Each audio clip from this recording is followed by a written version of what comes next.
Bonjour chers frères et sœurs en Christ, que la grâce, la paix et la miséricorde de notre Seigneur Jésus-Christ vous soient abondamment multipliées. Shalom et bienvenue dans cette nouvelle vidéo de 7 minutes de pain quotidienne du 19 septembre 2025. Nous allons poursuivre notre lecture dans le livre de Actes des Apôtres chapitre 7 et nous allons lire aujourd'hui le verset 51. Nous avons donc vu dans la vidéo précédente le verset 50 où le Seigneur exhortait au travers de la bouche du frère Étienne que la maison, aucune maison, nous pouvons construire aucune maison sur la terre et proclamer que cela est la maison de Dieu, puisque c'est sa main qui a créé toutes choses. Toute chose est sur la terre et tout ce qu'elle renferme. Donc, quelle maison donc va le contenir? Aucune maison ne peut le contenir. Il remplit tout en tous. Et rien n'est caché devant lui.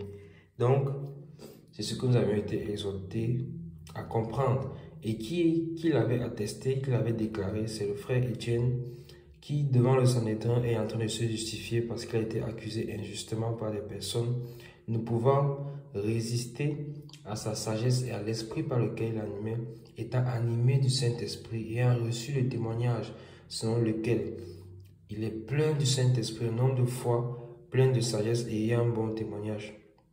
Donc, le Saint-Esprit est en train de l'utiliser, malgré qu'il est dans cette situation très difficile et compliquée, où il est prêt d'être mis à mort, tout simplement parce qu'il défend les Écritures, parce qu'il défend l'évangile de Jésus-Christ. Alors, il est devant eux. Il ne les condamne pas. Il les annonce, il continue à leur annoncer l'évangile. C'est toujours lui qui est en train de parler. Nous sommes déjà au verset 51, c'est toujours Étienne qui est en train de parler. Magnifique. Et donc, il a commencé par Abraham et en remontant les Écritures, il est en train de vouloir leur montrer que Jésus-Christ Nazareth est le sauveur du monde, le roi de l'univers, le roi d'Israël et le sauveur de l'humanité. Pendant que tu écoutes dans cette vidéo, si tu n'as pas encore donné ta vie au Seigneur, sache qu'il ne nous reste plus beaucoup de temps sur cette terre. Le Seigneur Jésus-Christ revient bientôt et que tu dois donner ta vie au Seigneur pour éviter le jugement éternel, pour éviter la condamnation. Parce que lorsque tu acceptes le Seigneur, alors son œuvre à la croix couvre tes péchés, efface tes péchés, il te rachète. Alors tu es couvert dans son sang précieux et son sang parle plus fort. Son sang parle plus fort et te rachète. Donc, pour donner sa vie au Seigneur, c'est très simple. Tu le reconnais comme Seigneur et Sauveur de ta vie. Tu crois que c'est effectivement lui qui est venu sur la terre il y a 2000 ans pour mourir à la croix pour nos péchés et pour que nous soyons réconciliés avec le Père. Tu te répands de tes péchés et tu implores la grâce de Dieu sur ta vie. Et ensuite, tu te fais baptiser et tu reçois la vie éternelle. En te faisant baptiser, tu meurs donc avec Jésus-Christ et tu ressuscites avec lui en sortant des eaux. Amen. Donc nous allons lire maintenant le verset 51 qui nous concerne pour aujourd'hui. La parole de Dieu déclare et avait déclaré: Homme au cou raide, incirconcis de cœur et d'oreille, vous vous opposez toujours au Saint-Esprit. Ce que vos pères ont été, vous l'êtes aussi. Amen. Donc je relis le verset: Homme au cou raide, incirconcis de cœur et d'oreille, vous vous opposez toujours au Saint-Esprit. Ce que vos pères ont été, vous l'êtes aussi. Amen. Mon bien-aimé, ma bien-aimée, il ne faut pas que cela soit ainsi. Il ne faut pas que cela soit ainsi. Car la parole de Dieu commence en disant, dans ce verset 51, homme au cou raide. Homme au cou raide. Qu'est-ce que ça signifie? Le cou raide, ça signifie qu'un cou qui est raide, c'est un cou qui est inflexible. Ça veut dire que à force de recevoir les enseignements, tu reçois, mais ta vie ne change pas, mais ta position ne change pas. Mais tu restes ferme sur les principes des hommes que tu as reçus, au lieu de plonger tes regards dans la parole de Dieu.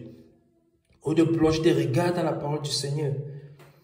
Et pourquoi est-ce que Étienne dit ici là que ils ont un cou raide? Parce qu'il est en train de leur enseigner les Écritures. Il est en train de leur montrer que c'est Abraham. Il a commencé par Abraham. Il est arrivé jusqu'à Salomon. Mais jusque-là, ils ne comprennent pas. Il dit, homme au cou raide et incirconcis de cœur et d'oreille. Alors, toi qui écoutes cette vidéo, pourquoi veux-tu enraidir ton cou? Pourquoi veux-tu maintenir ton cœur dans l'incirconcision? Pourquoi veux-tu maintenir tes oreilles dans l'incirconcision? Comment tes oreilles peuvent-elles être circoncis? C'est que tu les ouvres et tu les laisses entendre la parole de Dieu. Et une fois que cela a pénétré tes oreilles, ton âme, alors ton cœur se dispose à accepter. Tu laisses également ton cœur être circoncis pour recevoir la vie.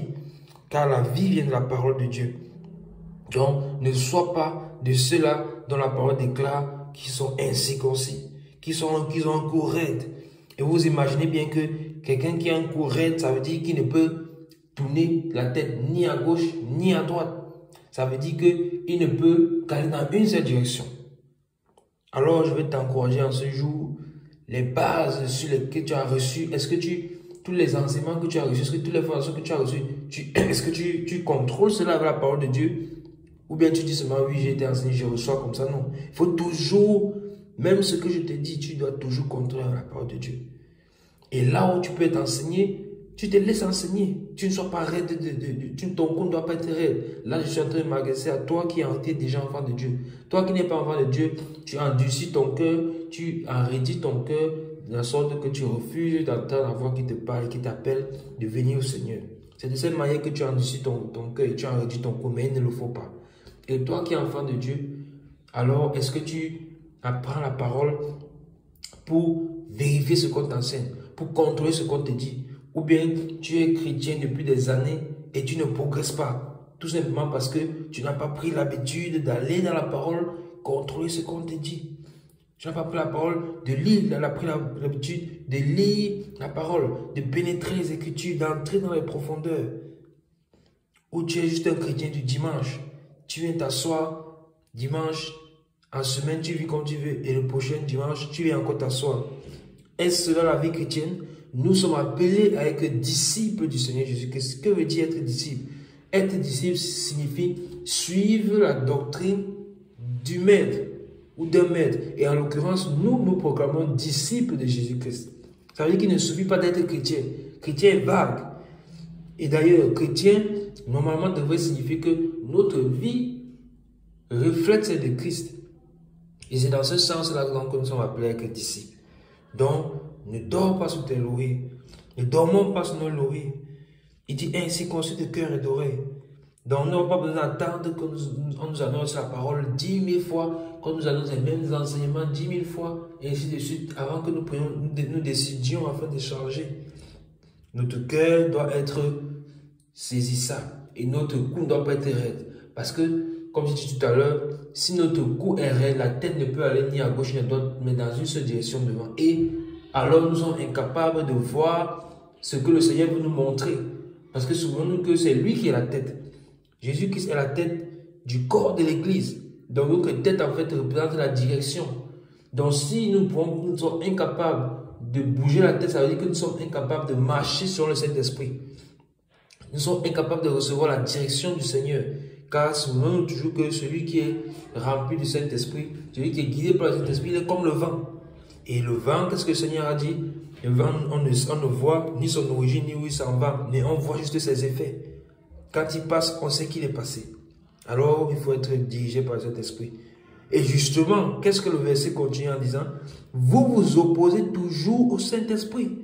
Vous vous opposez au Saint-Esprit. Le Saint-Esprit, mes bien-aimés, voici ce qu'il nous enseigne.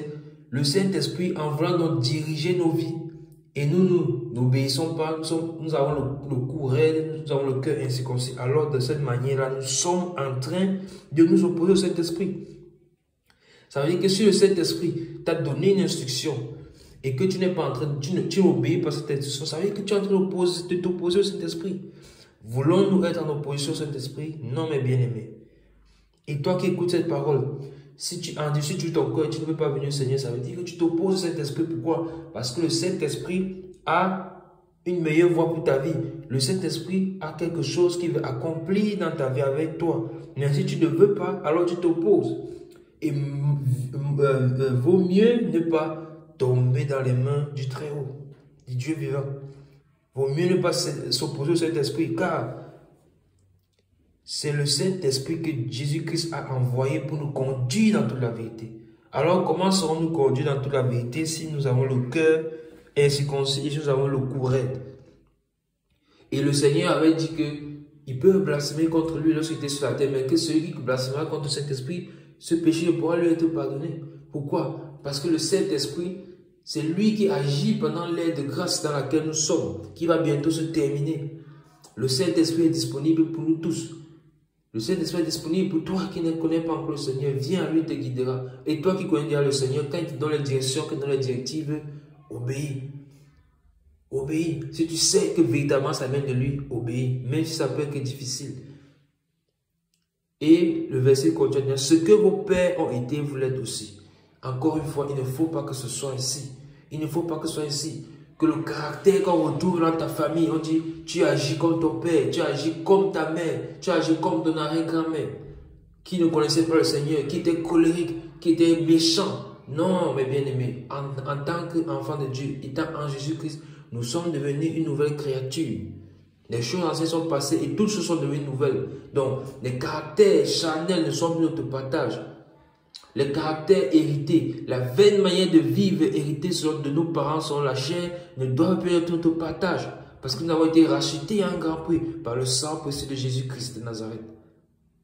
Alors, le témoignage que nous devons recevoir doit être comme celui d'Étienne, un bon témoignage. Et non un témoignage de nos pères qui ne marchaient pas selon la foi. Et ici, il est en train de s'adresser à des Juifs. Et qu'est-ce que leurs pères ont fait? Ils ont eu le courage endurci. Ils n'ont pas su reconnaître le Seigneur. Ils ont tué les prophètes, ainsi de suite. Jusqu'à crucifier le Seigneur Jésus-Christ, qui est le plus grand des prophètes. Le plus grand de tous les prophètes.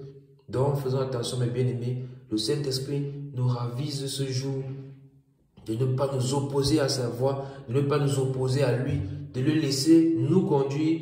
Et toi qui ne le connais pas encore, il t'appelle à lui. Car les jours sont mauvais et le temps de la grâce arrive bientôt à sa fin. Ne tarde donc plus. Nous nous arrêtons là pour aujourd'hui. C'était tout pour les 7 minutes de pain quotidien. Ce jour que la grâce, la paix et la miséricorde de notre Seigneur Jésus-Christ vous soient abondamment multipliées. Shalom.